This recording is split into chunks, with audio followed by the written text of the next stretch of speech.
Voilà. Monsieur le ministre des Armées, messieurs les ministres, monsieur le président de la Commission de la Défense nationale et des Forces armées de l'Assemblée nationale, madame la présidente de la Commission sécurité et défense du Parlement européen, mesdames et messieurs les députés, mesdames et messieurs les sénateurs, mesdames et messieurs les élus, monsieur le secrétaire général de la mer, messieurs les préfets, monsieur le chef d'état-major des armées, monsieur le délégué général pour l'armement, monsieur le secrétaire général pour l'administration, madame la directrice générale, messieurs les chefs d'état-major d'armée, monsieur le directeur général de la gendarmerie nationale, mesdames et messieurs les officiers généraux, officiers, sous-officiers, officiers mariniers, soldats, marins, aviateurs et personnels civils des forces armées, mesdames et messieurs en vos grades et qualités. C'est pour moi un plaisir et un honneur chaque année d'être à vos côtés pour ces vœux qui ne sont pas simplement une tradition, mais une reconnaissance particulière et particulièrement vivante qui honore la nation qui s'y prête autant que ceux qui la reçoivent.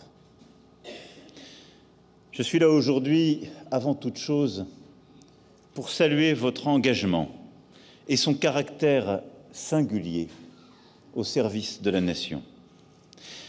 Saluer aussi ceux qui ne sont plus là et dont la place est vide à nos côtés. En 2023, 4 de vos frères d'armes sont tombés. L'adjudant-chef Guy Barcarel, le sergent-chef Baptiste Gauchot, l'adjudant-chef Nicolas Latourte et le sergent-chef Nicolas Mazier.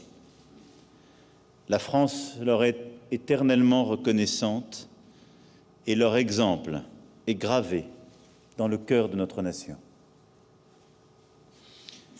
Nombre de militaires ont aussi été blessés.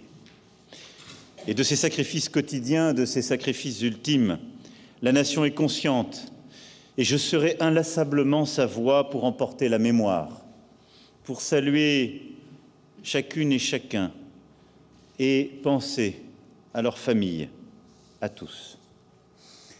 Comme chaque année, en rappelant vos frères d'armes tombés, je viens vous présenter mes vœux et partager avec vous quelques convictions et quelques orientations pour nos armées et la nation. Il y a un an, à Mont-de-Marsan, je vous annonçais une loi de programmation militaire permettant de poursuivre l'effort entamé en 2017 pour notre défense. Cette loi, préparée d'une manière inédite, mobilisant le ministère comme jamais, et je vous en suis encore une fois reconnaissant, a été votée en juillet dernier. Et je salue le travail mené à cet effet par le ministre des Armées, cher Sébastien Lecornu. Le budget de nos armées aura été multiplié par 2 en 2 quinquennats. C'était indispensable, car nous savons combien nous vivons un temps de préoccupation et de gravité avec la multiplication des crises, parfois simultanées. Vous êtes sollicités, mobilisés, y compris pour développer nos réponses dans de nouveaux espaces de combat, j'y reviendrai, comme le cyber, le spatial, les fonds marins ou la lutte informationnelle. Le général Burkhardt le sait. Mon général, je veux ici vous redire tout à la fois ma reconnaissance et ma confiance. Si je fais le bilan de 2023 dans une situation aussi difficile, je veux vous dire combien, à mes yeux, les armées ont été au rendez-vous, comme elles doivent l'être, de l'Europe orientale à la mer Rouge, du Proche-Orient à l'Afrique, en Indo-Pacifique comme à la Réunion ces derniers jours. Et à l'aune de ces résultats, de votre mobilisation, de la multiplication des théâtres d'opération et de leur complexité, je scrute 2024 avec lucidité. L'Ukraine d'abord. Dans l'hiver glacial, l'agression russe se poursuit. Bientôt 2 ans. Vous savez l'importance de la volonté au combat et vous mesurez que l'on ne peut laisser la Russie penser qu'elle peut gagner. Quel serait le lendemain pour nous, Européens ? Je l'ai dit dès le début, nous ne sommes pas en guerre contre la Russie, mais notre devoir est de rendre leur victoire impossible. Une victoire russe, c'est la fin de la sécurité européenne. C'est la fin même d'une architecture de sécurité possible en Europe, de notre frontière orientale pour l'Union européenne à l'OTAN, en passant par le Caucase et l'Asie centrale. C'est pourquoi nous continuerons à aider les Ukrainiens. Nous le ferons de manière pragmatique et concrète, en poursuivant les formations, en les équipant dans tous les domaines qui leur sont essentiels, l'artillerie, la défense sol-air et les frappes à distance. Nous le ferons en innovant aussi pour répondre aux défis posés par l'emploi massif de drones. Pour cela, la France a un rendez-vous avec son industrie de défense. Une industrie en mode économie de guerre, pas un slogan, non, mais une capacité de production plus rapide et plus forte, j'y reviendrai. Sur le plan opérationnel, dans ce contexte, vous conduisez aujourd'hui des missions de réassurance sur le flanc oriental de l'Europe, au sol et dans les airs. Vous êtes engagés dans des missions de surveillance des approches en mer du Nord et en Méditerranée, et vous le faites avec une crédibilité que nous avons consolidée durant ces 2 dernières années. Aucune autre armée au monde ne s'est déployée si vite et si massivement que nous, quelques jours après février 2022. La Roumanie l'a mesuré, mais tous nos alliés avec. Et nous l'avons fait en maintenant nos efforts sur terre comme dans les airs à l'égard de nos alliés sur le front oriental. Cette crédibilité qu'a la France nous donne aussi un devoir, et s'il faut faire plus, autrement, ailleurs, nous ferons. En Afrique, les reconfigurations que j'avais décidées en février 2023 ont vu leur nécessité confirmée par le putsch de cet été au Niger. Je veux saluer à ce titre le professionnalisme et le sang-froid dont ont fait preuve les forces françaises au Sahel pour conduire une manœuvre logistique considérable, une prouesse tactique dans ce contexte si difficile. En général, une fois encore, je vous remercie très solennellement ici, et tous ceux qui, à vos côtés, ont mené ces travaux. La manœuvre était complexe, vous l'avez menée avec perfection, elle s'est achevée en fin d'année dernière, comme elle avait été prévue. Mais c'est l'occasion pour moi de dire ici que durant 10 ans, nous pouvons être fiers du travail fait par les armées françaises. Fiers. Sans la France et l'engagement dès 2013, sans doute ne pourrions-nous pas parler aujourd'hui de Mali, de Niger ou de Burkina Faso, tant la souveraineté et l'unité de ces pays étaient menacées par des califats territoriaux, et tout le monde semble l'avoir aujourd'hui oublié. J'ai une gratitude immense pour, d'opération en opération, les générations qui se sont succédées sur ces théâtres d'opération et vos frères d'armes qui ont laissé leur vie. Vous avez bien fait. Nous avons lutté ardemment contre le terrorisme et avec efficacité, mais les enjeux évoluent dans la région. Nous continuerons à ce titre de protéger nos intérêts, mais nous le ferons d'une manière plus partenariale, plus équilibrée. Nous aurons des armées moins posées, moins exposées, avec des dispositifs légers, réversibles, avec davantage de formation, de coopération ponctuelle, de dialogue, sans exclure des opérations là où elles seront demandées, pensées, envisagées, sans doute de manière plus ponctuelle. Et vos frères d'armes mettent d'ores et déjà en œuvre ces orientations avec détermination, intelligence et efficacité. La France ne se désengage pas, elle se réorganise pour s'adapter à l'évolution de la menace, pour s'adapter aussi à l'évolution de l'organisation même des structures régionales et de la volonté de nos partenaires africains. Partenaires, je le dis bien, car jamais notre vocation n'est de nous substituer à des armées ou à la souveraineté de qui que ce soit. Je pense évidemment aussi, regardant l'année qui s'ouvre, à la crise israélo-palestinienne à la barbarie terroriste du 7 octobre dernier et à la responsabilité immense du Hamas, au drame humanitaire à Gaza et à nos otages retenus par le Hamas depuis trop longtemps. La France porte une initiative de paix et de sécurité pour tous en 3 piliers, sécuritaire, humanitaire et politique, qui guident notre action résolue. Nous sommes le premier pays européen à être intervenu directement en soutien aux blessés du conflit, notamment des enfants.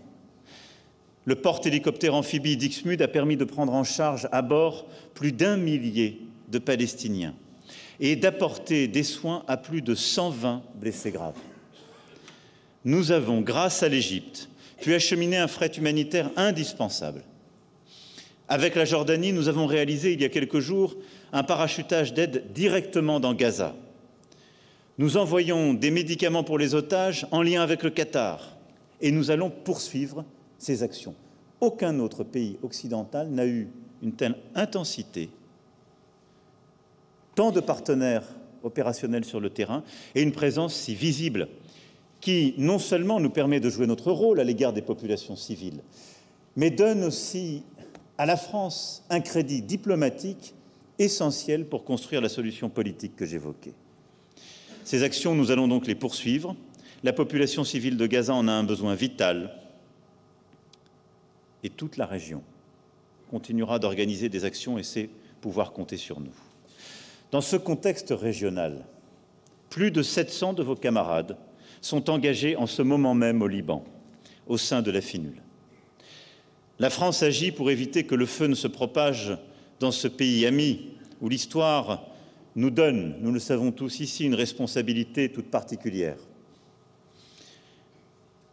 Nous continuerons là aussi de jouer ce rôle par cette présence militaire et nos actions diplomatiques.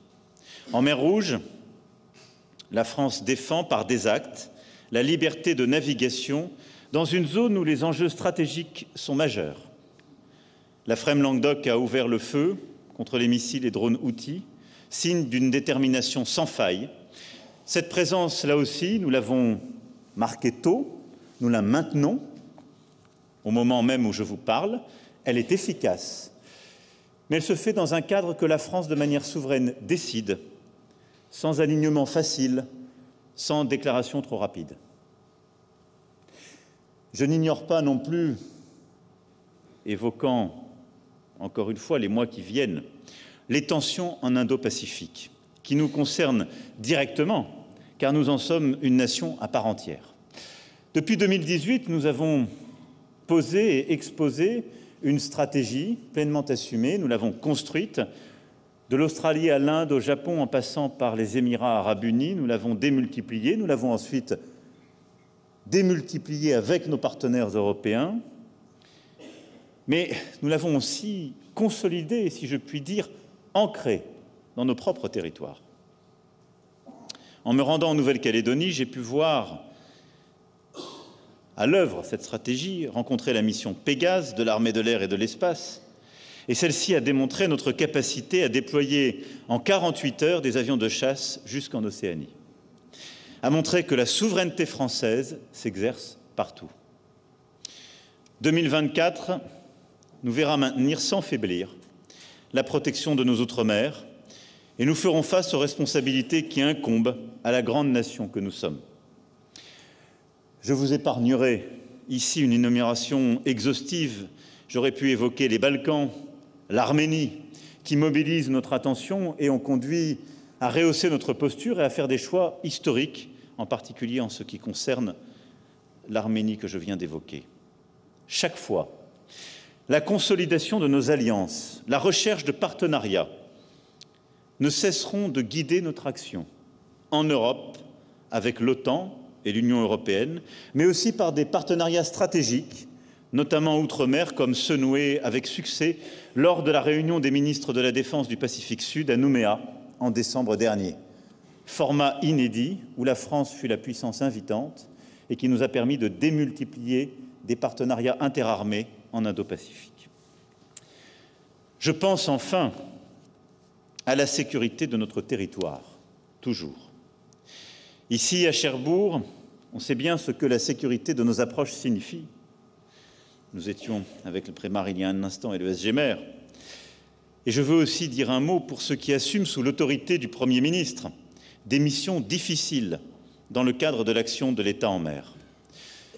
Je veux vous en remercier solennellement et je veux saluer cette action essentielle, alors qu'ici, plus que partout en métropole, vous êtes confrontés aux missions de sauvetage de la vie humaine en mer, dans un environnement exigeant et face à une pression migratoire majeure qui pousse de pauvres gens exploités par des réseaux mafieux à risquer leur vie pour poursuivre un rêve, parfois chimérique. Ce que vous faites ici est essentiel pour à la fois notre souveraineté, pour le respect du droit international, du droit humanitaire, du droit de la mer. Et vous avez tout mon soutien. Cette mission, nous la poursuivrons en métropole comme dans nos outre-mer. Les missions que vous réalisez sur notre territoire ont en effet une importance aiguë. C'est l'essence de votre vocation, le cœur historique, de protéger notre pays, notre souveraineté.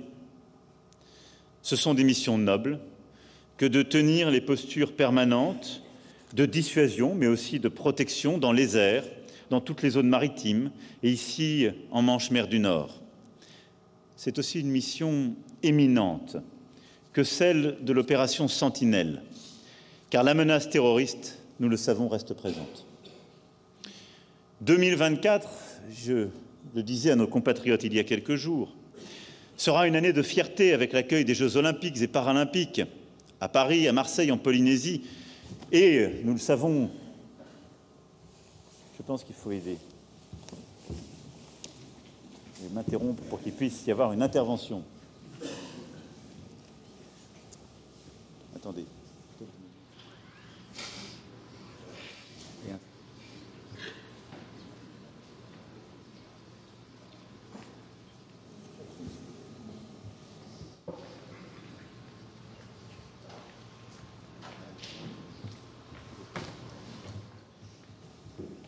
Je vous rassure, c'est un malaise vagal. Ça ne devrait pas être grave. Je vais donc reprendre mon propos. Je disais l'importance de la mission Sentinelle. Je ne pense pas que ce soit la cause de ce malaise. Nous savons combien elle est importante, même si elle a parfois ses contraintes. Mais 2024, je le disais, année des Jeux olympiques et paralympiques, année aussi de grandes cérémonies de débarquement. Et je le dis ô combien ici, devant nos élus, qui en savent l'importance, et devant nombre d'entre vous, c'est un rendez-vous de la France avec le monde et vous y prendrez toute votre place. Plus de 15 000 militaires seront engagés dans des missions adaptées aux armées. Ce temps exceptionnel verra les forces de la nation se compléter pour être à la hauteur de ce rendez-vous. Je sais pouvoir compter sur vous et je vous en remercie aujourd'hui. Plus que jamais, les armées sont donc appelées à être déployées et vous vous tenez et vous vous tiendrez prêts, je le sais. Et c'est pour être prêts que vous allez continuer à transformer aussi le ministère des Armées. Je vous ai confié, Monsieur le Ministre, la mise en œuvre de cette loi de programmation que nous respecterons à l'euro près, comme nous l'avons fait pour la précédente, pour faire de ce texte une réalité. Je suis conscient que c'est un défi que de transposer le marbre de la loi à la mobilité d'un monde qui ne cesse de nous surprendre, même si les services de renseignement, la DGSE, la DRM, la DRSD, font un travail remarquable et discret pour éclairer notre action. Plus que jamais, oui, il nous faudra nous adapter, garantir le temps long des projets qui structurent notre défense, tout en trouvant des solutions aux bouleversements que nous connaissons. Rien qu'ici à Cherbourg, cela signifie des moyens hauturiers renouvelés, avec la livraison d'un patrouilleur, j'étais au CMN ce matin avec plusieurs d'entre vous, d'un bâtiment base de plongeurs démineurs et de 2 patrouilleurs de gendarmerie. Ce sont aussi 200 millions d'euros d'investissements prévus dans les infrastructures pour accueillir ces nouveaux bateaux, des nouvelles installations d'entraînement pour les fusiliers marins et un nouveau centre de formation à la sécurité. Nous mettrons aussi à la hauteur l'outil industriel qui assure le contrôle de la construction et le démantèlement des sous-marins nucléaires. Je ne perds pas de vue les besoins très légitimes aussi du quotidien, avec la rénovation d'hébergements à l'école des spécialités du commissariat et de bâtiments de l'école des applications militaires de l'énergie atomique. Ce n'est là que pour parler local, si je puis dire, mais pour montrer l'importance de tous ces projets pour notre présence, pour les collectivités et pour les grands industriels qui opèrent ici. Au plan national, en 2024, nous attendons plus de 9 milliards d'euros de livraison d'équipements et près de 14 milliards d'euros de commandes. Notre ordre de bataille va être profondément amélioré avec la livraison d'un nouveau satellite d'observation, le CSO-3, de blindés du programme Scorpion, au nombre de 250, de Rafale, 13, et d'un sous-marin d'attaque construit à quelques encablures d'ici par Naval Group et ses partenaires qui sont par ailleurs engagés dans les travaux de construction du futur SNLE. Je veux ici, en citant de manière très concrète ce que signifient nos lois de programmation pour une seule année et montrer la dynamique de nos programmes, l'engagement de tous et toutes, je veux évidemment saluer le travail de la DGA, de l'ensemble des ingénieurs de nos armées, saluer le talent des ouvriers, des techniciens, des ingénieurs qui permettent de renouveler le socle de notre défense. La France compte des talents rares, c'est un immense motif de fierté et nous avons vu ce matin combien les jeunes allaient vers ces métiers et continuaient d'être attirés et c'est une chance pour nous tous. Nous investirons aussi davantage dans le champ cyber-informationnel. Nous augmenterons de 30% nos investissements dans le domaine. La défense spatiale, les espaces sous-marins seront aussi des théâtres d'investissement supplémentaires. Nous poursuivrons l'effort d'innovation face aux ruptures technologiques qui arrivent, parce qu'il faut anticiper les points tournants. À cet égard, je sais la forte impulsion du ministère face à l'avènement de l'intelligence artificielle générative et la prise en compte du besoin en drones et robots, dont la plus-value est clairement validée par les conflits qui nous entourent. Nous sommes au début d'une véritable révolution technologique et capacitaire, et nous verrons sans doute dans les prochains mois, sur le théâtre ukrainien comme au Proche-Orient, des dispositifs tout à la fois très rustiques et très innovants, avec des drones à faible coût produits en masse et de l'intelligence artificielle changeant totalement les modes opératoires. Nous nous y préparons plus que ça, nous investissons, nous déployons et nous déploierons cette année, là aussi, dans ce champ. Nos armées vont, à ce titre, être équipées de nouveaux drones navals et aériens dès 2024. Au-delà de ces grands éléments, un effort supplémentaire sera conduit sur la préparation opérationnelle des forces. Nos stocks de munitions vont être relevés pour 1,5 milliard d'euros sur cette année et l'entretien du matériel amélioré et les infrastructures régénérées. Et vous le voyez là aussi sur le capacitaire, c'est toute la gamme de l'action, de l'innovation à la complétude justement de nos capacités jusqu'à la régénération la plus élémentaire de celle-ci. Cet effort était pour la nation une obligation, c'est vous tous qui l'oblige désormais. Il oblige les armées et les services de renseignement mieux équipés, durcis, réactifs, qui intègrent les bouleversements en cours. Il oblige des industriels engagés dans la montée en puissance de cette économie de guerre que j'évoque depuis 2022 et qui commence à produire des effets, même si parfois nous sommes encore dans les à-coups, voire la communication. Nous devons passer à une réalité systémique et systématique. Je vous le dis avec clarté, mais aussi avec gravité. Certains ont cru pouvoir tirer des dividendes de la paix, en attendant de l'État qu'il soit, en quelque sorte, à lui seul un banquier, un investisseur et un assureur. Il y a eu des années confortables parfois. Nous avons connu, ce faisant, une forme d'engourdissement satisfait qui nous permettait de conserver un très haut niveau de qualité, très élevé, mais cher, coûteux, à petit flux, à petite innovation, parce qu'il y avait en quelque sorte un client qui était l'agent export, le garant et l'acheteur si l'export ne marchait pas. Ce monde ne le permet plus. 1 an et demi après le lancement du chantier économie de guerre à Eurosatory, nous avons des premiers résultats et je vous en remercie. Ce qui a été réalisé sur les délais de production du César, par exemple, divisé par 2, sur les cadences de production du missile Mistral, de l'avion Rafale ou des radars de Thales, cadence multipliée par 2, est la meilleure des réponses à ceux qui nous disaient que rien n'était possible, qu'on ne pouvait rien améliorer. Nous avons drastiquement changé les choses. Les entreprises qui ont pris des risques dès juin 2022, qu'elles soient établies, que ce soit des grands groupes internationaux qui ont su se remettre en cause, mais aussi et souvent les start-up, les PME, ce sont celles qui sont en capacité de répondre à des besoins urgents pour nos armées, pour l'Ukraine ou pour d'autres pays partenaires. C'est bon pour la sécurité collective, c'est bon pour le développement de nos entreprises. D'autres ont tardé à comprendre le changement de contexte stratégique, l'importance de pouvoir livrer vite.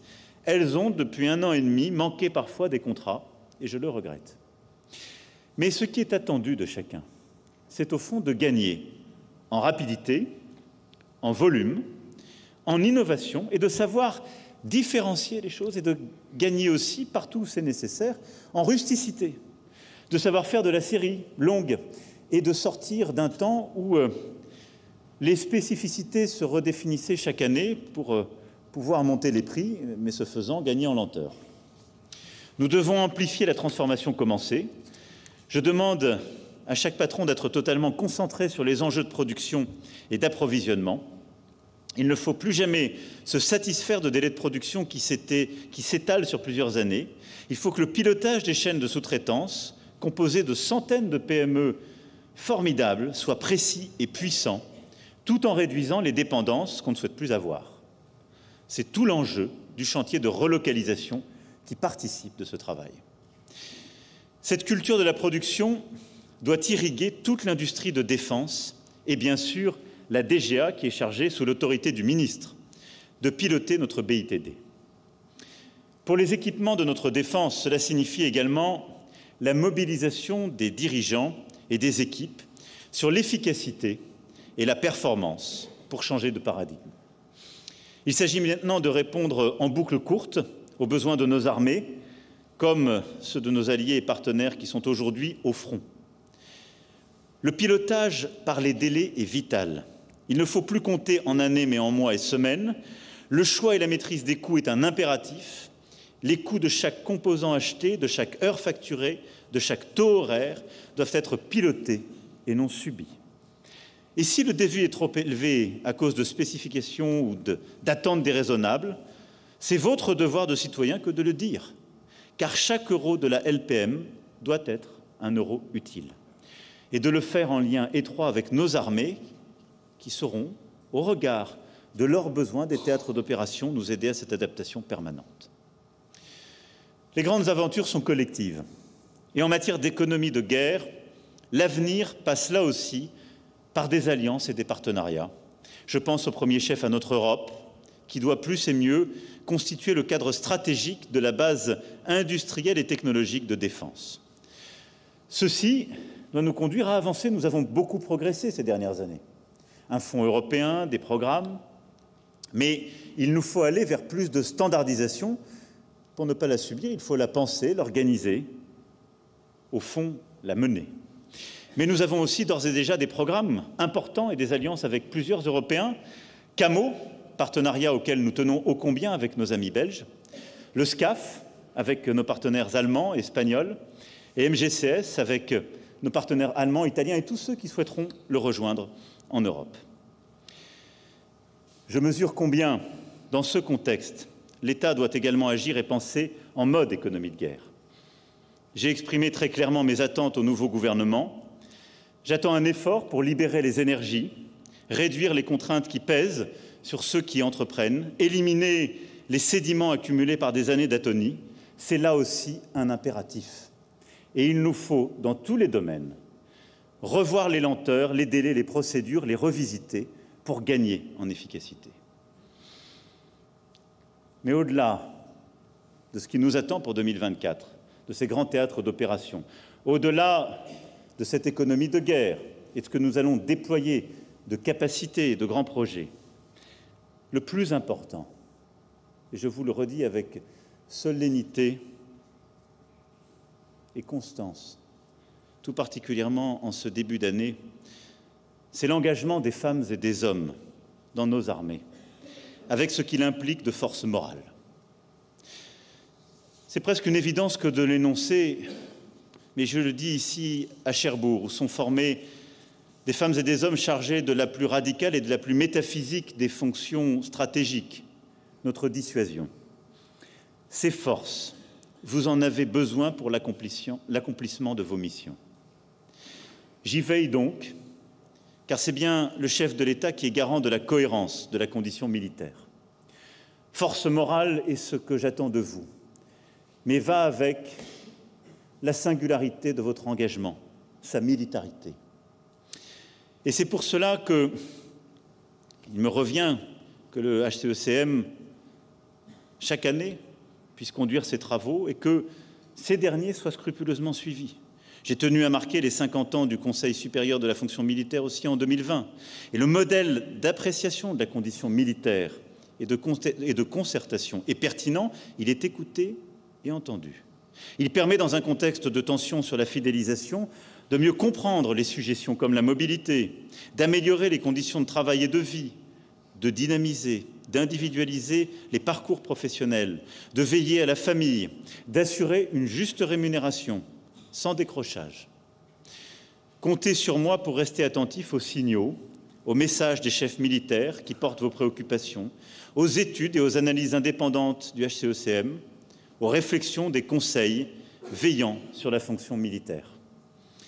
Militarité, attractivité, fidélisation doivent se combiner, car c'est cela qui constitue la force de notre modèle. Gardien des fondamentaux de cette condition, je suis attentif aux adaptations que la conjoncture et les évolutions de la société appellent. Nous devons garantir aux armées une condition militaire ajustée aux enjeux. Mesdames et messieurs, la France est une grande nation dont l'histoire est faite de régénération. À chaque inflexion de notre histoire, sur les ruines de Sedan, au lendemain de la libération, au lendemain des décolonisations, les armées ont su s'adapter pour répondre à leur mission, servir aussi de creuset à la cohésion nationale. En cette année de 80 ans de la libération, les hommages que nous rendrons à nos aînés dans l'histoire, à ceux dont nous sommes les héritiers, nous le rappellerons. À ce titre, les commémorations des débarquements, je le disais, se préparent et je veux remercier la secrétaire d'État Patricia Miralles pour son travail, remercier aussi le travail de la mission pilotée par Philippe Etienne qui permet de préparer avec nombre d'élus locaux ces cérémonies. Notre temps impose de replacer le combattant au cœur de nos attentions. C'est une satisfaction pour moi de constater que cet esprit irrigue largement le ministère. Mais il faut aussi l'adapter à son temps, le départir des freins et complexités qui se sont développés dans des logiques d'optimisation, d'économie, parfois d'hyperspécialisation, de relations clients-fournisseurs au sein du même groupe. Il faut revenir à l'essentiel, permettre à chaque soldat, marin, aviateur, de réussir la mission que la nation lui confie. Ce fil rouge ne peut être rompu. Le tragique de notre histoire nous l'enseigne. Aussi fort de ce legs, demain comme hier, vous aurez un rôle important à jouer dans la cohésion de la nation, par vos compétences, comme par les messages que vous véhiculez. Car les forces morales, ce sont aussi celles que vous pouvez communiquer en retour à la nation. Porteurs d'un héritage séculaire, de la mémoire des anciens, de leurs efforts et de leurs sacrifices, vous savez sans doute plus que d'autres ce que donner du sens et transmettre signifie. Et la société attend ces valeurs dont vous êtes des dépositaires essentiels et qui ne prennent sens que si vous les propagez.